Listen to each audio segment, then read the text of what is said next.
Welcome to Week 10 of the Bobcast, here where we discuss the going-ons and happenings of all of the current in-season teams and their head coaches. We begin this week with volleyball and head coach Becky Fletcher, and it has been a hectic day. Becky, volleyball will host the ECAC tournament. Not exactly what we expected, but we will take that, and there's a lot that has to go on that goes into hosting the ECAC tournament. So your reaction to just the craziness that's been today? You know, you say hectic, I say exciting. I think it's really exciting to be able to play here one more match, at least one more match, hopefully 3 more matches this season. And the girls, they were really excited about it. Our seniors and our underclassmen weren't quite sure what ECACs is, but we explained it to them, and we explained the process of getting an ECA, what a bid is, and how only so many teams get to play in the postseason. So I'm really, really excited to, have my seniors get this really awesome weekend send off into their, professional careers of life. And I think that I don't know. I'm pumped. Yeah, it's not just your average. A little overwhelmed, but pumped. It's not your average tournament. It's a postseason tournament that you have to qualify for. We've only had 6 home games all season. Right. So to have maybe another 3, that's awesome. Super exciting. Jeez. It comes at you fast. It came at us really fast. Yes. So volleyball, what has the volleyball team been up to since the end of the regular season? The volleyball team missed out on the playoffs by a single set. Right. Essentially. How do you stay sharp and stay fresh? And a few points. Now you have now you have another week off before. We have been coming into practice. We've been practicing. We took a couple of days off. We gave some people that were a little bit beat up a few extra days off. And we have been just kind of remembering why we love to play this game.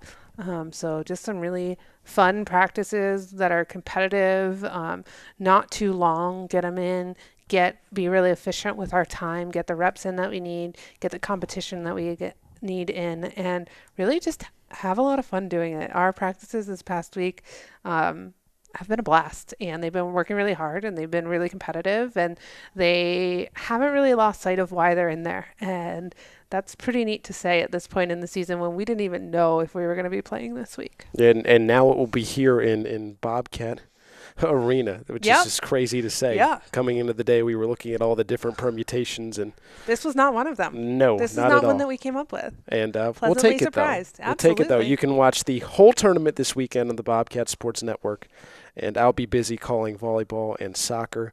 I do want to touch on player development as just another topic to discuss here, especially with your team, because you've got seniors that have been in the program a couple of years. They're really cornerstones that they really make your team tick. And then you got some sophomores that played quite a bit as first years, and especially your middles and your players in the back. Can you just speak to your player development process and how you bring them along from brand new to the program to contributors in as little as 1 or 2 years? Yeah, so you and we chatted about this a little bit earlier. Yes. And I think that a huge portion of what we do in the off season is strength training.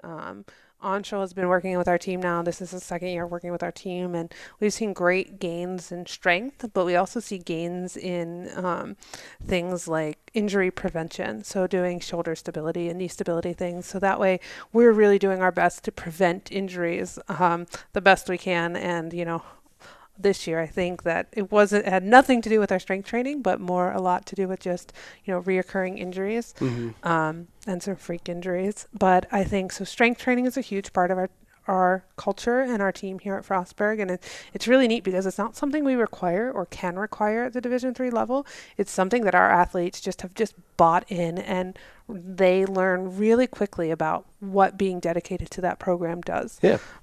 So strength training is huge. It's really neat that sometimes when I'm walking through the building, I'll look into the gym and I'll see some of my girls in there playing pickup.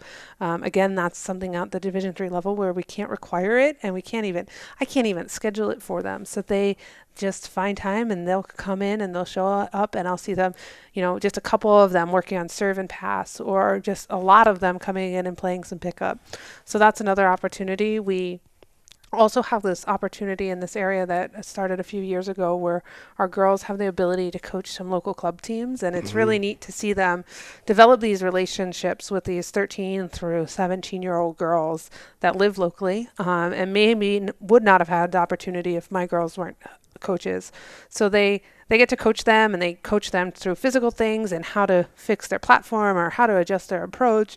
But they also help them with mental things too, like, sometimes when they have that little mental block or they're a little tough on themselves, I would say that I want to record them and let them listen to what they say to their 13-year-old player, because sometimes that's exactly what they need to hear as well. Yeah. So I think that has made them really great players and really let them think about the game in a different level, and how, sometimes it's frustrating to coach girls that are having a bad day, or sometimes it's really great to see them try something, and even if they're not successful, so they kind of get to see a little bit of a coach's eye. And the last thing that we get to do is we have a very condensed non-traditional season. That's 15 practices in the spring, right? After spring break, we come back and we'll practice 3 to 4 times a week depending on their class schedules, and hopefully we get to go and play 1 day of competition. And that time for us is a lot of technical work, and it's about fixing little things and fixing the individual player. And so we'll do a lot of small group sessions or one-on-one sessions, and I think that's really neat because they have a day or two to process sometimes between practices. So I feel like those things just stick a little bit better because they're well rested. So spring season for us is a lot of fun, and it's a lot of technical work, but we see the most gains during that amount of time too. Sure. All really good stuff. Thanks. I know you're super busy this afternoon. Yeah, what a day. with ECAC. So thank you again for being on the Bobcast this week, and good luck this weekend. Yeah, I'll chat with you on Monday. Thanks Absolutely. for having me. See you. Back on the Bobcast with Frostburg Football head coach Delane Fitzgerald. Frostburg Football, a come-from-behind victory, 17-14 over Kane, trailing 14-3 at halftime. Frostburg moves to 8-1 on the season. And, Coach, a really hard-fought football game. And post-game, you talked with our Josh Hill, and you told him that it was, the best leadership you've ever seen, and you were as proud of this football team as you've ever really been. Can you go into that more and explain why you felt that way after the game? We didn't have a ton of energy in the first half, and obviously we're down some starters right now, especially on the offensive side of the ball, but we hadn't played very well, for the first half, the first 30 minutes of the game, and we didn't have a lot of energy, didn't have a lot of enthusiasm for that first half. And at halftime, I think our older players and the winners that we have in this football program looked up at the scoreboard and saw we were down 11, and the leadership was unbelievable. Now, Kane did us a favor by celebrating on our field as they were coming off at halftime, because it absolutely had an effect on our players that somebody else was celebrating in our stadium on senior day.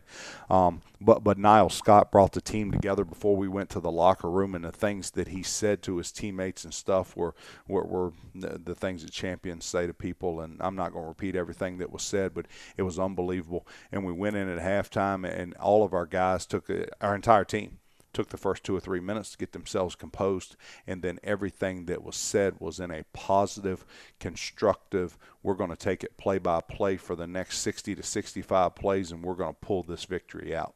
And part of the significance of the comeback win is you went with a first-year quarterback in T.J. Peer, 2 second-half touchdowns. The defense in those first few possessions able to get the ball back quickly, the offense figuring it out. What can you say about the start of the second half and how excited you were to play football and the focus in those first few minutes? Yeah, we turned it around at halftime. There was no doubt in our coaching staff's mind that we were going to come back and take the lead in the second half. We knew that we were going to come roaring back, and we come out, we get a defensive stand to start. Our offense takes, 4 to 6 plays, and we score there. The pass from T.J. Peer to Sergio Andino, and we score there. That gets us within 1 score. A good football coach with a freshman quarterback would have probably went for 2 there. It lets you know the confidence that we had in our football program. We're down 4 with a freshman quarterback, and we just kicked the extra point to make it down 4. Probably should have went for 2, and that would have put us down a field goal. But we kicked the extra point. We're down 4, and then our defense stops them again. We get the ball back short field again, and we go score again, and we go take the lead by 3, and we were able to make it hold up. Tell me about TJ Peer. The backup quarterback, first year, my little note on my chart is coach's son, played for his father, Toby, at South Hagerstown.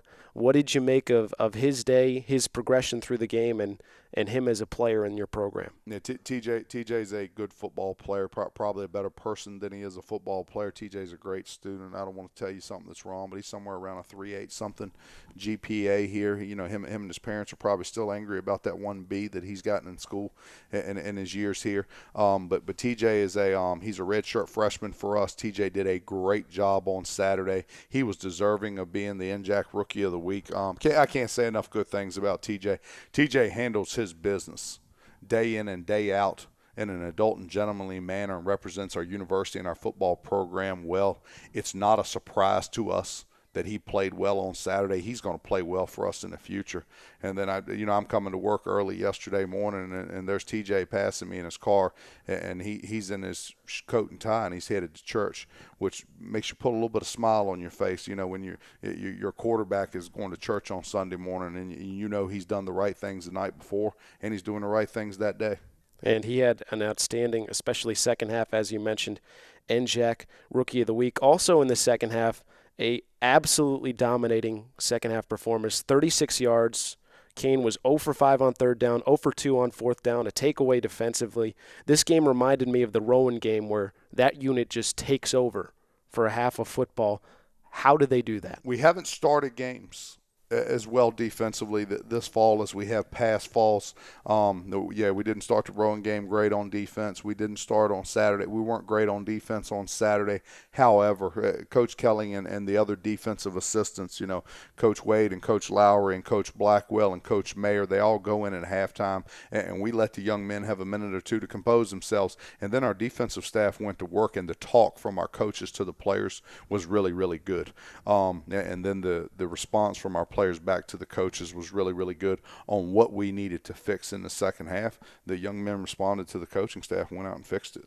Well, here you are, 8-1 going into the last week of the season. Salisbury showed up to play Wesley. Salisbury led 7-0, 13-7, 2013.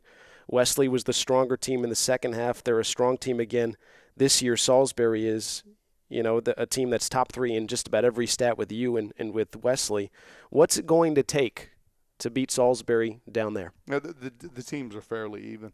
The football program that plays the best on Saturday is going to win the game. And Salisbury's midline triple, and you have to stop their running attack. And their quarterback does a nice job running the offense. Their coaches have done a nice job running that midline triple option attack. You know, we're going with 20 years. 20 years. Doug Fleetwood's a great football coach, and he's done a nice job with that offense all those years.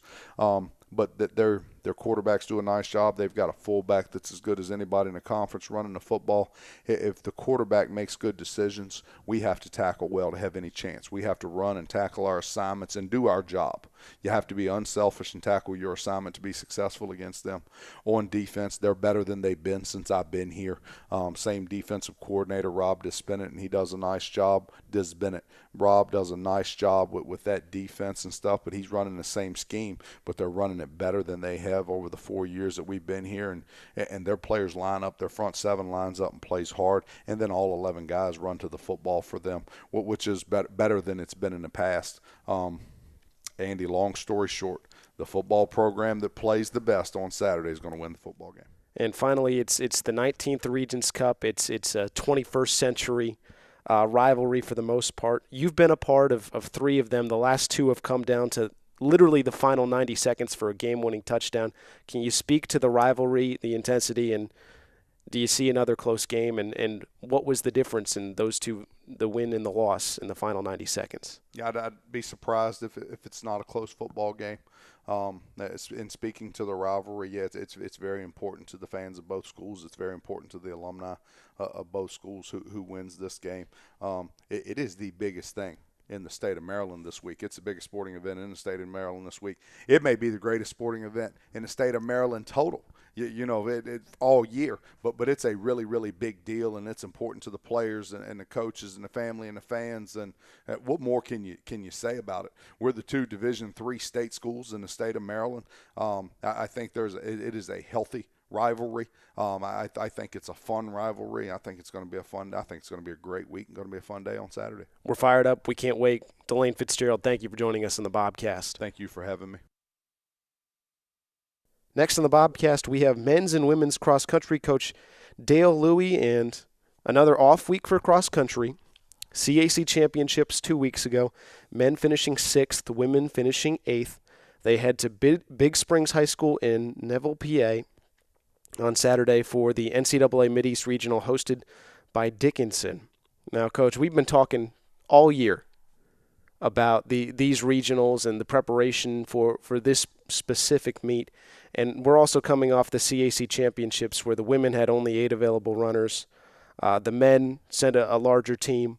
Do we know really, and you said it before we started, a ballpark of who we're sending to this regional course on both sides? Yeah. Well, on the women's side, we're running Lauren Halverson, Sarah McCurry, and Michaela Garrison. We as a coaching staff just felt like those were the 3 who, had consistently throughout the year demonstrated the ability to compete at this kind of a meet, deserve to be competing at this kind of a meet. On the men's side, we've been practicing 9 people. We can only run 7.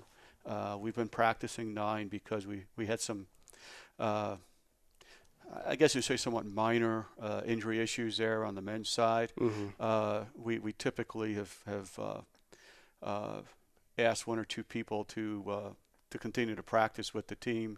Yeah. You got a 2-week period of time there. You hope nothing happens, but sometimes things do happen, and so you kind of want to, especially with the depth we have on the men's side this year, we want to be sure that we've got 7 out there, so we'll.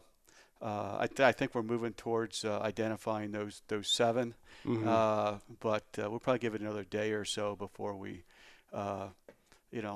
do some ankle checks and lower leg checks and yes, and feet problems checks.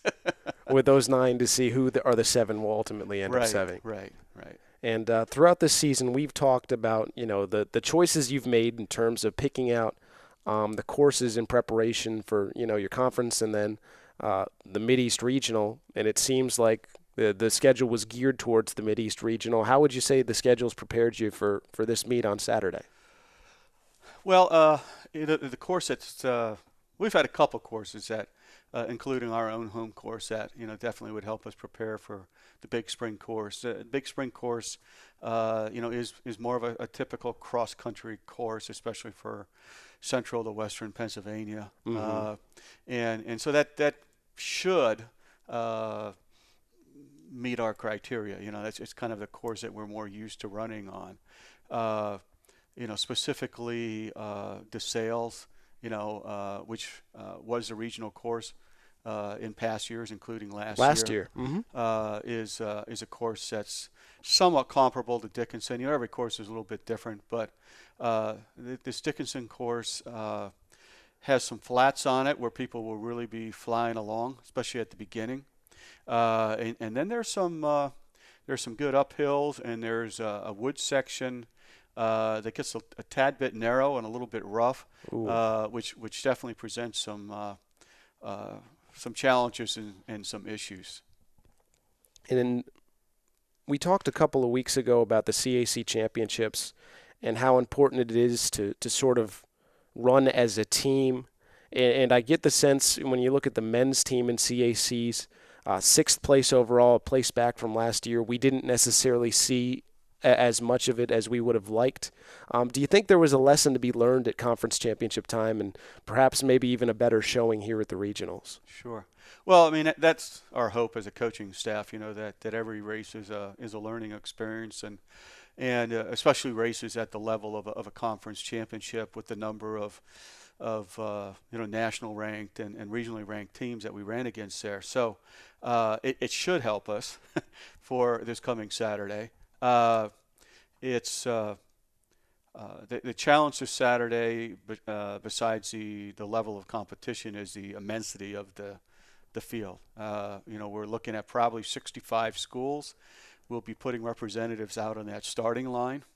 Not all schools like us on the women's side will be putting 7 people out there, but the vast majority of them will be. So you have a mass of humanity there. Oh, my goodness, yes. Which is a mass of humanity for the entire 8K, 6K. I mean, it thins out a little bit, but that's just relatively speaking as to where it is on the course. I just did the math. That's 455 runners Yes. if everyone sends all 7. So Yes. that's the largest race you're going to see all year. Absolutely. It's probably the largest. I know of no NCAA cross-country competition at any of the 3 levels in any of the regions that is that massive. We are by far the largest region in the country. So we're sending runners to perhaps the biggest race in the country. What's a successful day for the men's team and the women's team? Well, we have run that course enough times that we have some people on both teams that have some times from which they can compare. Clearly, individual place and team place are some things that we want to be looking for. Weather is always a factor. So this time of year, if you start getting some rain, these courses do not have a chance to dry out, so it can get a little bit sloppy. Right now, I think that course is probably pretty solid. That sometimes can get in the way of some comparisons, but mainly it's prior experiences. If you haven't run there before, you can kind of compare yourself against a DeSales course or our home course, where you tend to have more of a challenge in terms of time and stuff like that. The other thing we look for is can we get some individuals who will place high enough in the region so they can meet some of the postseason academic athletic qualifications. And we'll be looking for that for sure. Men's and women's cross country at Mideast Regionals. Women sending 3, men sending 7. Coach Dale Louie, we'll talk some indoor track and field next week. Okay. Lots of good stuff on cross country today, and good luck to you and your runners on Saturday. Thank you very much. Coach Brian Parker of the women's soccer team next here on the Bobcast. Women's soccer ending the season, a potential ECAC bid, but 9-8-2 overall, 7-1-1 in the CAC, the conference runner-up for the second straight year in the conference tournament. The women's soccer team defeated Salisbury 1-0 in the CAC semifinals and then fell to number 1 CNU 4-0 in the CAC championship game. Melanie Bell, the goal against Salisbury against CNU. That game scoreless for the first 41 minutes. So we'll start here, Coach Brian Parker. Team started this season 1-6. It was a tough non-conference schedule and battled all the way back to appear in another CAC championship game. How do you feel this team sort of developed throughout the course of this season? Pretty well. I mean, I'm certainly happy with the progress. I think, the players are very clear on what's happening here. We're going to go out and really test ourselves against some of the best teams that we can sort of physically reach in the region. And see how it goes. I mean, I think what we need to do, especially now with CNU in the conference having such a good streak here, is we have to create a schedule that we can win enough games in to potentially get an at-large bid, right? So if we just schedule wins against teams that maybe aren't that successful, that's not going to help us. So our strength of schedule needs to be there, and the wins need to be there. Now, obviously, that's the reason we've produced that kind of a schedule. I think we had 4 overtime games in there. So, if those games go a little differently, some of those 1-goal games go a little differently. Obviously, we're not that far away from having a pretty good number in the win column. But keeping our head on straight and realizing when the conference games come up and the season changes gears and changes chapters, so to speak, the importance of the games changes. And we were very well prepared for the CAC schedule this year. And obviously, want to get to finals, want to host games in the conference tournament, and we certainly met 2 of those goals this year.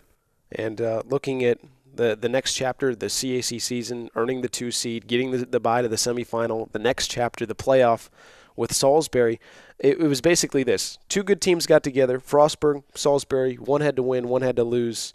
What was the difference ultimately for your team beating Salisbury that second time around? A little bit of quality on that free kick, obviously. Mel Bell snuck in at the far post and read that flighted ball perfectly, and it missed everyone essentially that it was targeted for. And she read the flight of the ball, read the bounce, and popped it in, and that was the difference in the game. Two pretty evenly matched teams. Frankly, a pretty ugly game. Not an attractive game to watch. A lot of end-to-end action. Two very good athletic teams just pressuring each other, and very little rhythm in the game. And not a surprise to us, but obviously they forced us to play faster and a little more directly than we would usually like to do. But a little bit of magic on a restart, and that was the difference in the game. I think we did some things a little better than Salisbury, but it was certainly a competitive game that we were happy to win at home. Two things: is it tough to beat a team like Salisbury twice in a season, and how do you feel your team responded to the pressure of being in a scoreless game at the half? And, there is no tomorrow unless it's a win. Fine is the short answer. Like I said, battle-tested, and I think calm under pressure.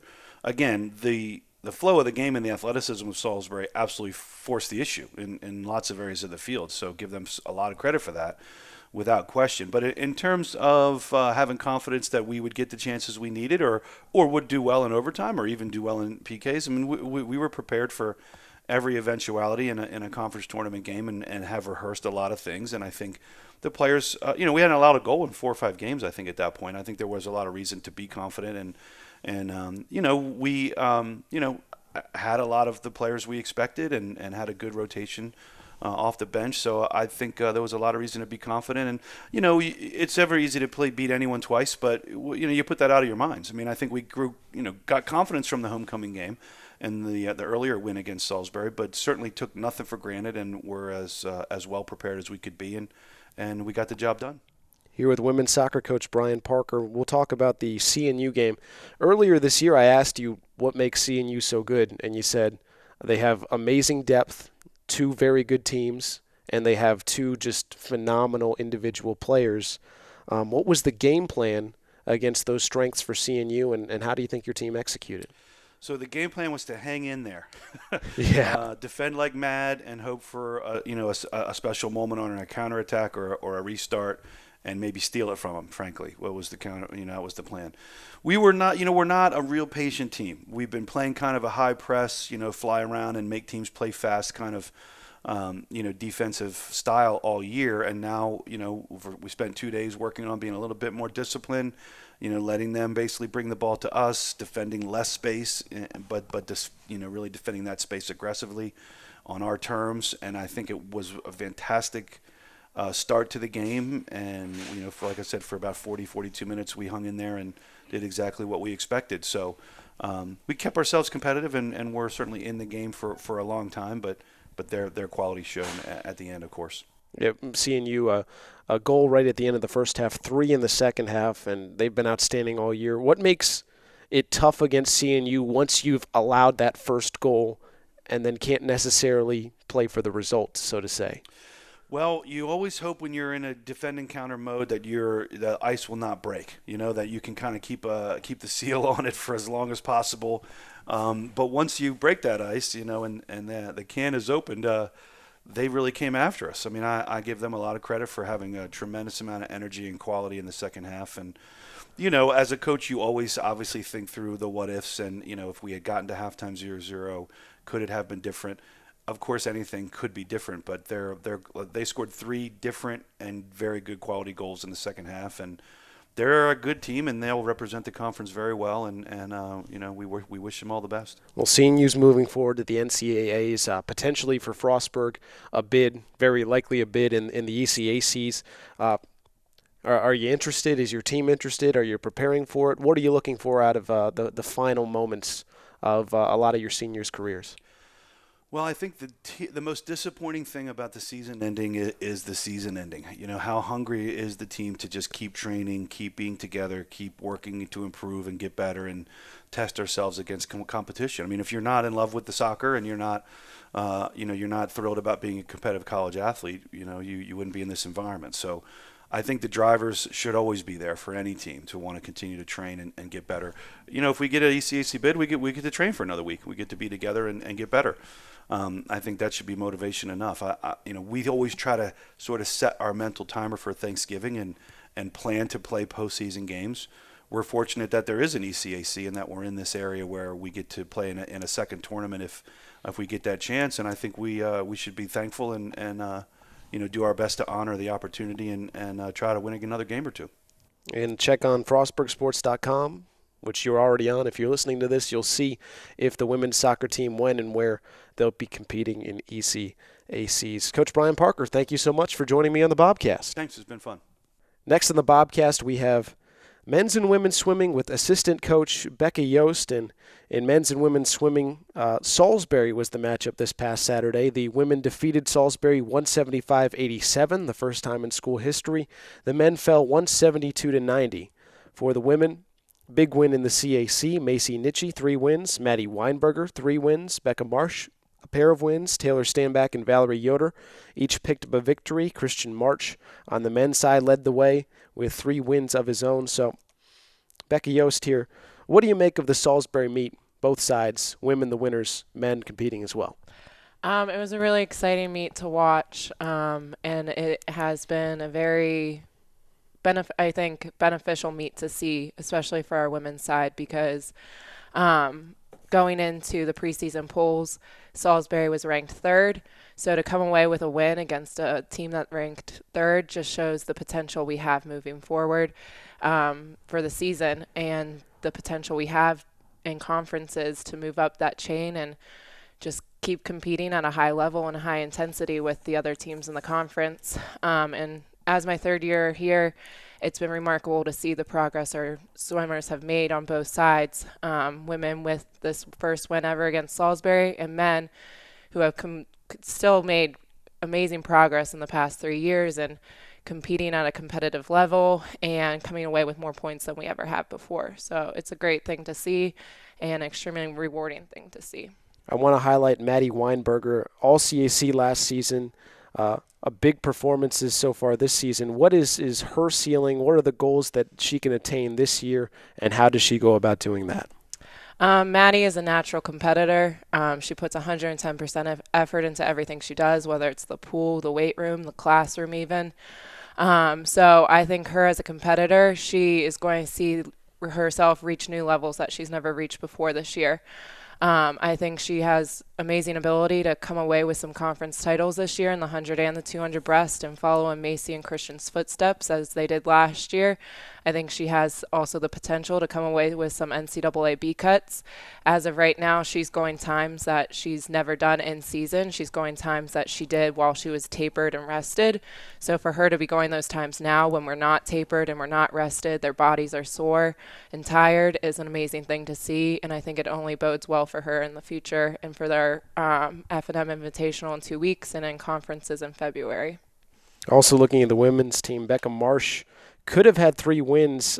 She had 2 against Salisbury. Macy Nitchie was in the 800 free. Nitchie, of course, won the 800 free. Marsh right behind her in second. How has having Macy Nitchie around helped Becca and other young swimmers on this team?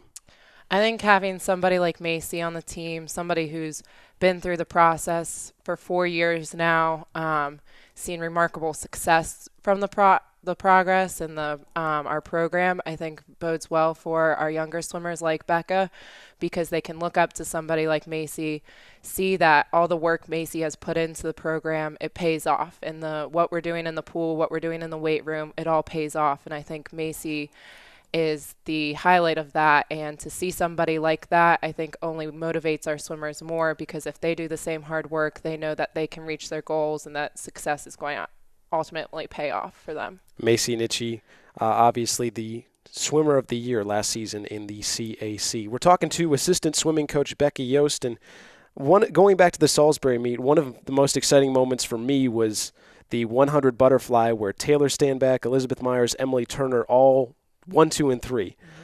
With only 6 lanes, you only have 3 swimmers.